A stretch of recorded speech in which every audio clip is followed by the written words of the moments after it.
Hello and welcome. My name is Stephanie Cotta, and I'm a young adult fantasy writer. Today, I'm going to be reading the prologue from my new and upcoming book, The Conjurer's Curse. So join me, grab some coffee or some tea. I've got coffee, and we are going to dive in. First off, here's a lovely picture that starts off the prologue. Rowan clutched his short spear and approached the Thulu jungle. The dense tropical wilds teemed with echoing bird calls and low guttural growls. The air, wet and heavy, thrummed with swarms of buzzing insects.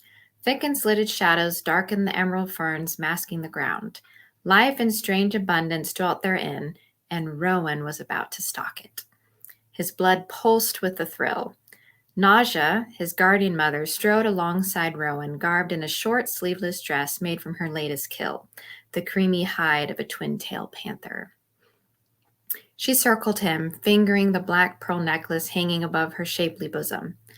"Lower your heart rate," Nausea instructed, easing her palm over Rowan's tanned leather breastplate. "I know you're anxious to begin, but slow it down. You don't want the twin-tail detecting your racing heart."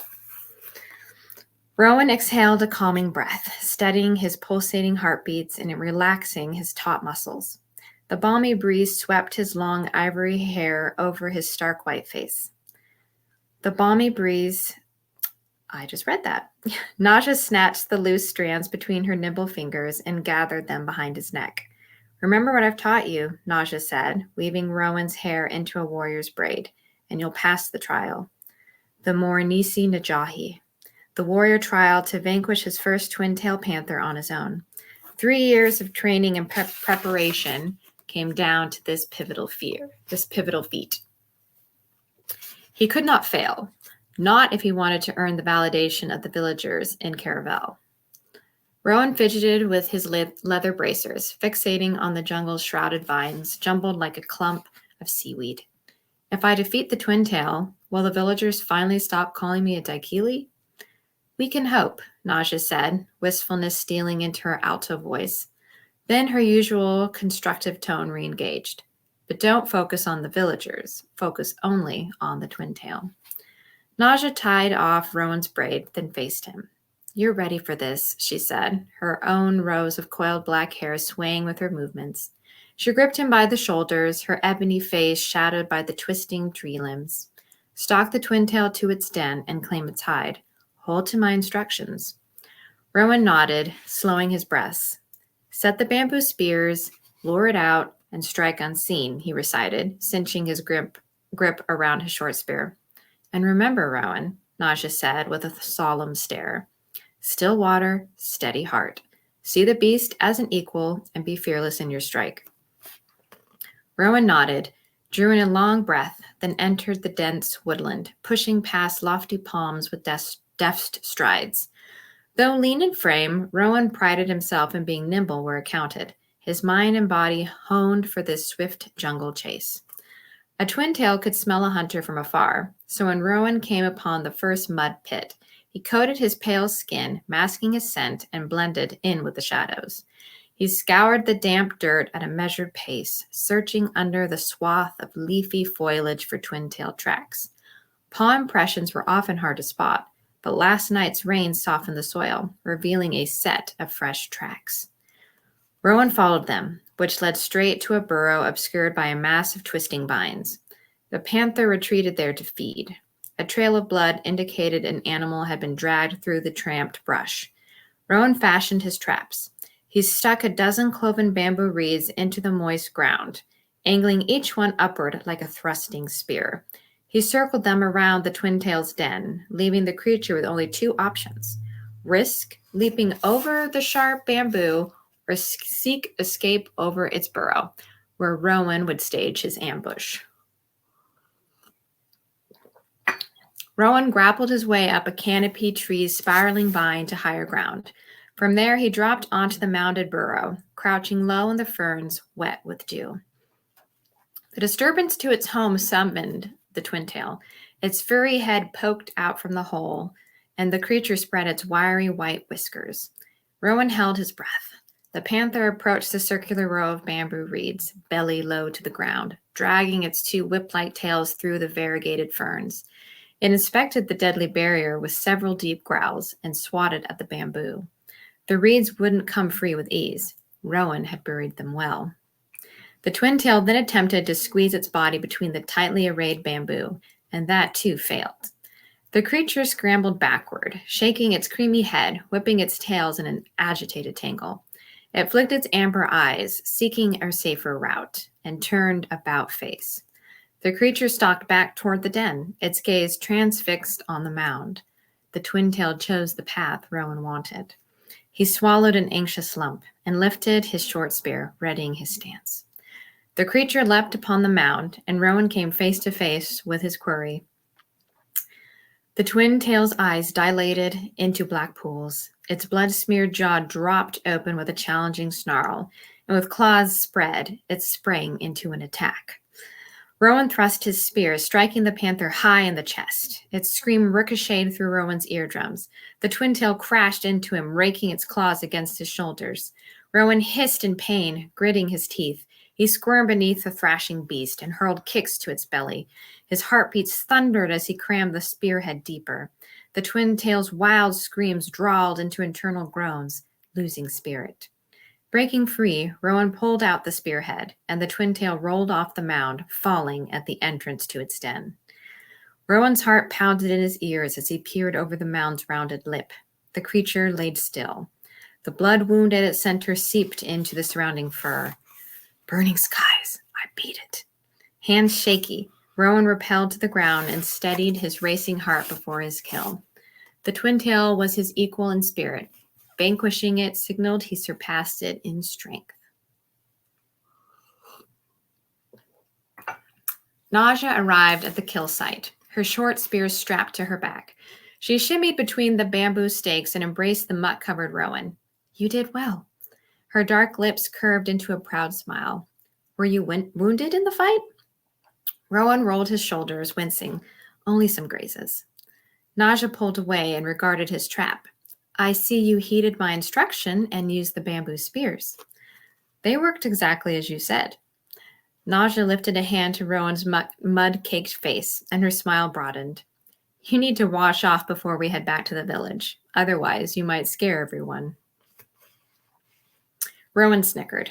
Yeah, because they've never seen a mud-covered albino before, huh? They haven't, Rowan. Nausea laughed. You might confuse their prejudices. Then maybe I should encase myself in mud on a daily basis. That's one strategy, though they might start complaining about the smell. Nausea wagged a hand over her broad nose. Rowan sniffed his armpits. Is it that bad? Like a twin tail, I could smell you from a distance. That's a joke, isn't it? Nausea flashed a wry smile. Head for the waterfall and wash, she instructed, prodding him forward. I'll make a sling for us to carry your kill. It won't take me long, so no dawdling. Rowan soon reached his favorite waterfall, cascading into a wide, glistening pool. He shuffled behind the underlying cliff face and into the deafening downpour. The plastered mud peeled away, and he was back to his alabaster-painted self. His red eyes flooded as he tilted his head back, rinsing out his hair. No one else in the village shared his peculiar features, his oddities. The crescent-shaped birthmark on his neck, the most unusual of all, and the villagers never let him forget it. After the rinse, he returned to Nausea, and together they hefted the twin-tail back to Caravel. People gathered around the outskirts of the coastal village. Chieftain Haraz stood with drooped shoulders at the forefront, distinguishable by his ceremonial headdress boasting bright feathers and ivory adornments. The elders who comprised the Majiri, Caravel's governing council, clustered around the chieftain. Each wore long, colorful tunics cinched at the waist with braided belts. Like curious jungle birds, they came closer to inspect the kill, as was the custom when a youth successfully performed the Morinisi Najahi. Haraz's wrinkled face showed neither enthusiasm nor disapproval, but the Majiri couldn't mask their surprise. Rowan didn't know if it stemmed more from his feat or from his lack of injuries. Naja stood at attention before the chieftain and the Mejiri, her long arms and legs as taut as thick bamboo. Rowan has killed his first twin-tail, she announced. I, Naja, his guardian mother, ask he be recognized among the caravellans.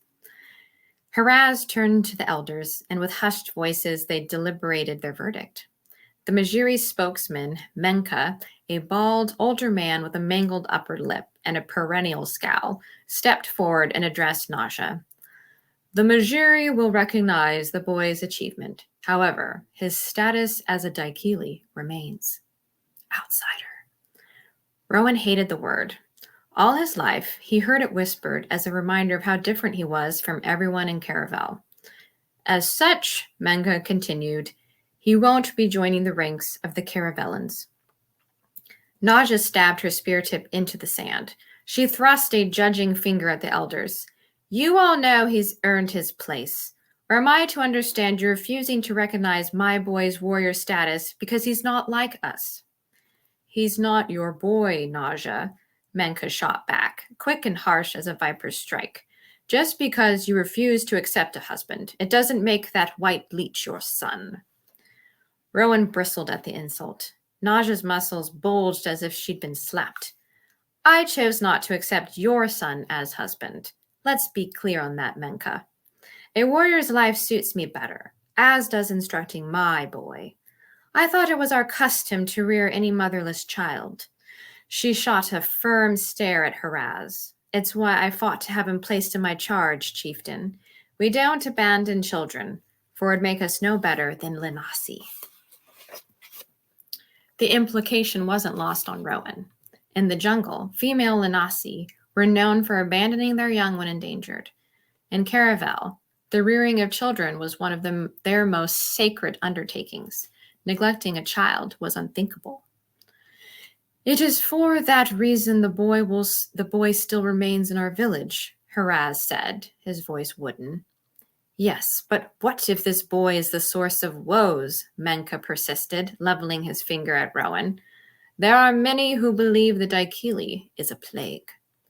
Stop hiding behind that word, Naja snapped, her tone matching her sharp glare. Rowan has lived amongst us for 13 years. When will you accept him as one of our own? With all the suspicion surrounding his origins, how can we? An old croaky-voiced elder said. He was born under a red crescent moon, a fact we can't ignore. Nor the ominous mark on his neck, a short elder interjected, squinting his dark, nebulous eyes. It's a bad omen, Menka said, nodding along with his fellow elders. The death of his first 3 guardian mothers is a troubling phenomenon. Have you forgotten what happened to Silda? Her skin aged beyond her 25 years. Rowan cringed, forced to hear every condemning word the elders uttered. The Mejiri was no different from everyone else in the village. They voiced their frank thoughts as if Rowan didn't exist, unconcerned if he heard them or not. The overwhelming urge to retreat back into the jungle, far from these scornful stares, rooted in his mind. Haraz remained conveniently quiet as the elders continued their railing. They respected Naja's position as a warrior, but held too many qualms to grant her wish. Be wary, Naja, Menka warned. If things continue as they are, you're next to follow Silda. You die, and we'll all know what he really is. Cursed. Naja turned away from the Mejiri in a huff. Come, Rowan, back to our hut. These fools can stew in their superstitions. You and I are going to celebrate. Rowan ignored the animosity dripping from the elder's scowls, lifted his chin high, and with Naja's help, carried his kill toward their hut.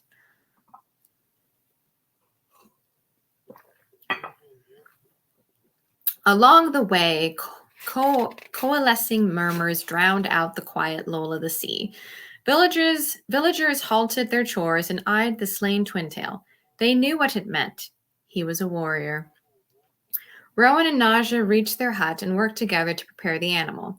They divided the carcass, stripping away what they would use for ornamental items and clothing. Naja removed the organs. Rowan skinned the twin-tail's hide. A nagging question pressed at his thoughts as he slid his knife between the layer of animal skin and muscle. He couldn't shake Naj's argument with the Missouri out of his mind, or Menka's harsh words. Is Menka right about me? Rowan bent his head, rubbing at his crescent-shaped birthmark. Am I cursed? Ignore Menka, Naja said with a sharp tisk, her dimpled chin tightly drawn. It's village superstition and not for you to worry about.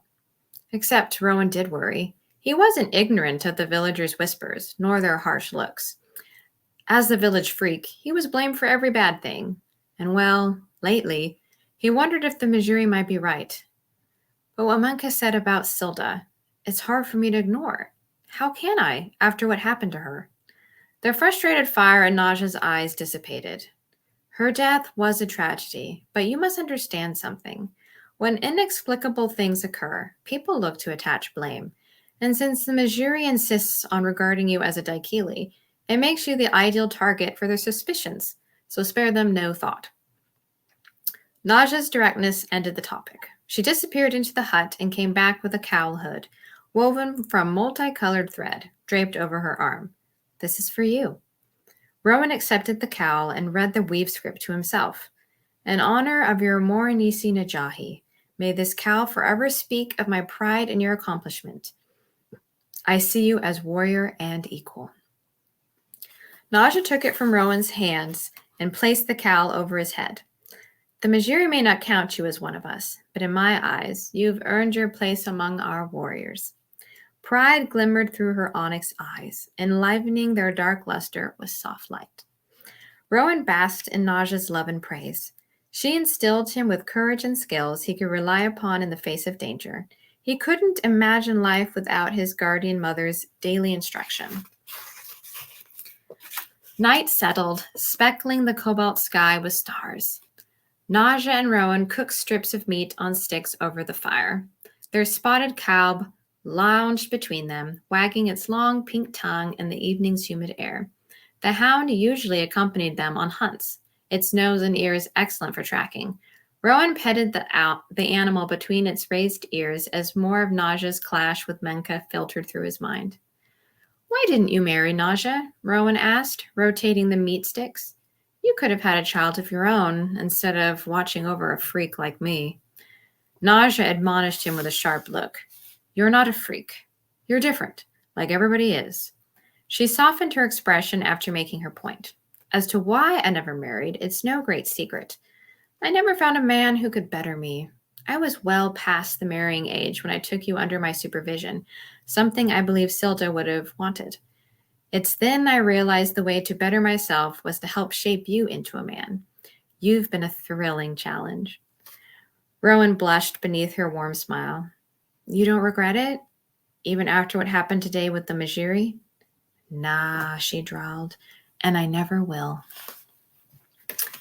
Well, that's it for the prologue. If you enjoyed what you heard, then I encourage you to pick up a copy of The Conjurer's Curse. It is releasing on December 6th. So if you watch this video after December 6th, then you can go ahead and order your copy because it will be out. So thank you for joining me. I hope to read more excerpts in the future. Bye.